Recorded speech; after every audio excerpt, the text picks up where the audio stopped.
You're not getting any of tonight's pot roast. Here, take this instead. But this is leftover soup and salad from 2 days ago. It's probably gone bad, but you'll manage, right? Don't waste it, eat up. I wouldn't want to waste good meat on you. I can't eat this. What was that? Leftovers suit you just fine. Quit complaining and eat up.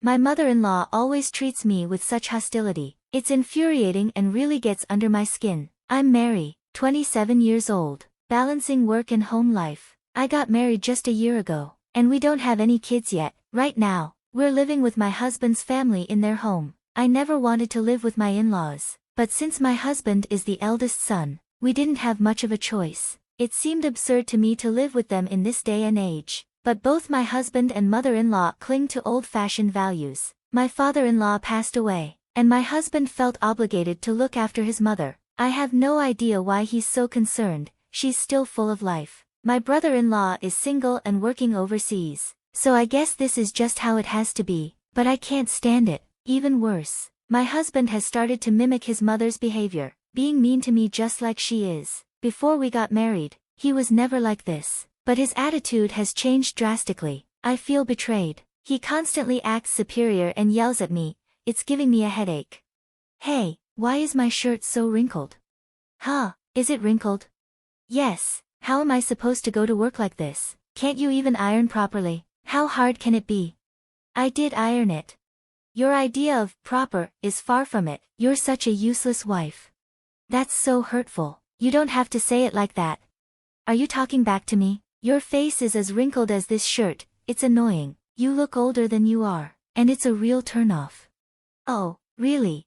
Before we got married, he used to call me adorable and treated me like a princess. Now, he insults my parents and laughs about it. I don't understand how he could say such things. I'm not wrinkled or anything. Sometimes, I can't help but notice that he's balding, and I catch myself wishing he'd go completely bald one day. Our marriage is still new, but I'm already worried about the future. The word divorce even crosses my mind at times. I'm exhausted every day. After finishing the housework once I get home from work, I feel like I'm about to collapse. But my mother-in-law never helps with the chores. She spends her whole day glued to the TV. There are crumbs from snacks all over the floor in front of the TV, a lot of them. I have to clean them up, and I wish she would at least use a plate. One evening after dinner, my mother-in-law suddenly spoke up. Hey, why don't we all go to a spa resort when the new year comes? That sounds wonderful. Great, I'll make the reservation. I'll get on it first thing tomorrow. Thanks, Mom. My husband and mother-in-law seemed genuinely excited about the idea. I wasn't exactly thrilled about spending time with them, but the thought of visiting the spa resort intrigued me. I love spa resorts, and this one had recently been featured on TV, gaining quite a bit of fame. I figured if I could just tune out their annoying behavior, it might actually be a memorable trip. Deep down, I was looking forward to it. Later, my mother-in-law mentioned she had something to discuss, so I headed to the living room, curious about what it could be. You know, our car is pretty small, right? I was thinking we could borrow your family's minivan for the trip. It would be perfect for carrying all our luggage. Sure, I guess that's fine.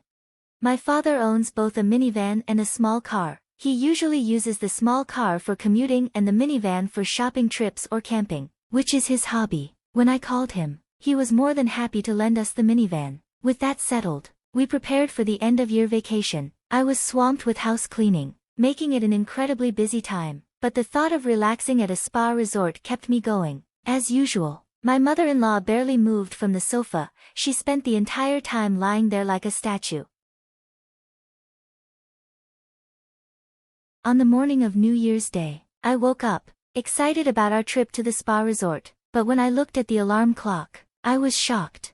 What? It's already 8:30, but where's David? Why isn't he here? My husband, who should have been lying next to me, was nowhere to be found. I thought he might be in the bathroom, but he wasn't there either. Where is everyone? Did they leave without me? I checked my mother-in-law's bedroom, but it was empty too. Panic started to set in as I wondered if they had gone without me. I rushed to the living room to grab my phone, which I always charged there overnight. There was a text message from my mother-in-law. We're off to have a great time. We never booked a place for you. Enjoy your lonely new year. It's fine if the bride stays home. It hit me that my mother-in-law never intended to include me in the trip. She planned to enjoy it with my husband, leaving me behind. I felt a deep sadness mixed with intense anger. It was cruel of them to sabotage my alarm so I'd oversleep, and I realized that the reason she had pushed so much alcohol on me the night before was likely to make sure I'd pass out. I regretted drinking that much, though I was somewhat relieved that she didn't drug me. Her manipulative behavior made my blood boil. But there was nothing I could do about it now, so I decided to make the best of my time alone at home. I wanted to go back to my parents, but they were on a trip of their own, far away. With no other option, I ordered a pizza for delivery and spent a lonely day by myself. When my mother-in-law and husband returned from their trip, they were all smiles. It was amazing. We had the best time. I definitely want to go back, of course. Without you, Mary. Here, this is your souvenir. What is it? It's just a stone I found lying around. It suits you perfectly. Oh, I see. I couldn't believe how spiteful my mother-in-law was. Feeling frustrated, I decided to return the minivan to my parents' house. I figured they would be back from their trip by now. When I arrived, my father came out to greet me. Did you enjoy the spa resort? That place is supposed to be amazing. I didn't go. I was left behind because I'm the bride. What? My mother-in-law told me it was fine if I didn't come. I explained how I woke up that morning to find everyone gone, leaving me behind. What?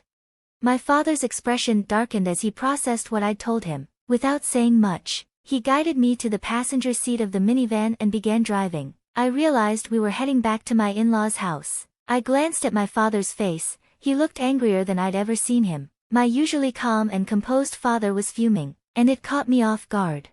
When we arrived, my father stormed into my in-laws' house, holding something in his hand. My mother-in-law emerged, clearly surprised by our sudden arrival. Oh, hello, and Happy New Year. Thanks for letting us borrow the minivan. Happy New Year, but let's get straight to it. You left our daughter behind, didn't you? No. Mary said she wasn't feeling well, had a fever, and couldn't go. We had to leave her behind reluctantly. I even offered to stay and take care of her. My mother-in-law was lying with a smirk, completely unfazed. She hadn't said anything like that, and I wasn't even remotely sick. I couldn't believe how easily she could fabricate such an obvious lie. I started to wonder if there was something seriously wrong with her. Oh, really? That's strange because our daughter said you left her behind on purpose. She even showed us a text message from you saying, "It's fine if the bride doesn't come." Did I say that? I don't recall. Yes, you did. Here, take a look. I pulled out my phone and showed her the text messages. Despite the evidence, she continued to insist she was innocent. Her sheer audacity left me speechless. It was almost impressive how shameless she was. You're still denying it. You really are a sad person. By the way, can I charge you for the interior cleaning of the car? What? Why? Because you dirted it, with a married man. No less. What a disgusting and vile act. What are you talking about? This, right here, caught by this dual camera. My father revealed the dash cam he had been holding. It was a dual camera, capable of recording both the exterior and interior of the car. The inside recording feature is often used to prove safe driving, but it also captured other activities my mother-in-law probably had no idea were being recorded. She likely didn't even realize it was a dual camera, given her lack of knowledge about cars. But what on earth was she doing with a married man in our family car? My father played back the footage, and I regretted watching it immediately. The images showed my mother-in-law in an indecent position with an unfamiliar man. Even though my father-in-law had passed away, it was shocking to see her engaged in something so disgraceful, especially with a married man, and in our family's car, no less. This was recorded on the exact day you borrowed the car. How revolting. Wait, this doesn't prove anything. We weren't doing anything inappropriate. It's not what it looks like. My mother-in-law was in a full-blown panic, fumbling over her words and on the verge of tears. I could see she was close to breaking down, and I couldn't help but feel a dark satisfaction. After everything she had put me through, I felt she deserved every bit of this humiliation. Any sympathy I might have had for her had long since dried up, as she started to spew out a series of pathetic excuses. It was clear she was flustered, grasping at straws to defend herself. Then, my father calmly pulled another item from his pocket, a photograph. It showed my mother-in-law and the man from the video, caught in a compromising position, in broad daylight. The background suggested it was in a secluded area, but the fact that they did this during the day was still shocking. You wouldn't have seen this if you hadn't been so cruel to my dear Mary. Why do you have that picture? Because I'm a detective, remember? Oh.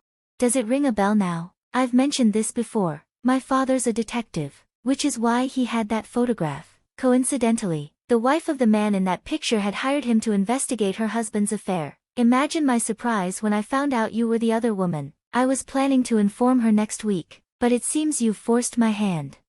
No. I'm innocent. I was forced into this. I'm not to blame. Please don't tell his wife. Against your will, was it? You seem to be enjoying yourself. We also have video footage of you whispering sweet nothings to the man. Care to watch it? I'm sorry.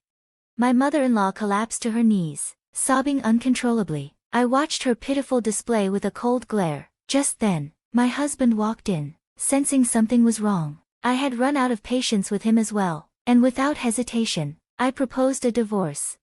I've had enough. I want out. Let's get divorced. What? Are you serious? Yes, I'll lose my mind if I stay in this miserable family any longer. I'm leaving. Wait, what about our living expenses if you leave? Huh? I lost my job a while ago. My husband dropped a bombshell. He had been fired at the end of the year, something he hadn't bothered to tell me. Despite knowing he was unemployed, he had still gone on the spa trip without a care in the world. I couldn't believe how irresponsible he was. I knew then that divorce was my only option. I slipped off my wedding ring and placed it on the table. My husband desperately tried to stop me, but I had made up my mind. Wait, can't you forgive me for not taking you on the spa resort trip? It's not just about the trip. I'm done with you and your mother. If you're so desperate to stay with her, then go ahead, you mama's boy. Please, don't go. I didn't hesitate. I got a lawyer and moved forward with the divorce. My ex-husband is now struggling to manage his living expenses without me. I thought he should find a new job quickly, but considering he was fired from his last job for theft, it's unlikely he'll find work anytime soon. His previous company let him go because they caught him stealing, deciding they couldn't trust him anymore. Meanwhile, my mother-in-law wasn't spared either. The wife of her lover demanded compensation for the affair, and she ended up spending all the money my late father-in-law had left behind to settle the payment. I haven't seen either of them since, but I imagine their lives are far from easy now. Not that it matters to me anymore.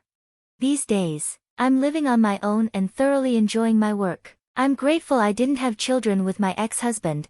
I can't imagine the complications that would have brought. My life is peaceful now, and if love finds me again, I'll be more careful with my choices. That's my plan, to make sure I choose wisely this time around.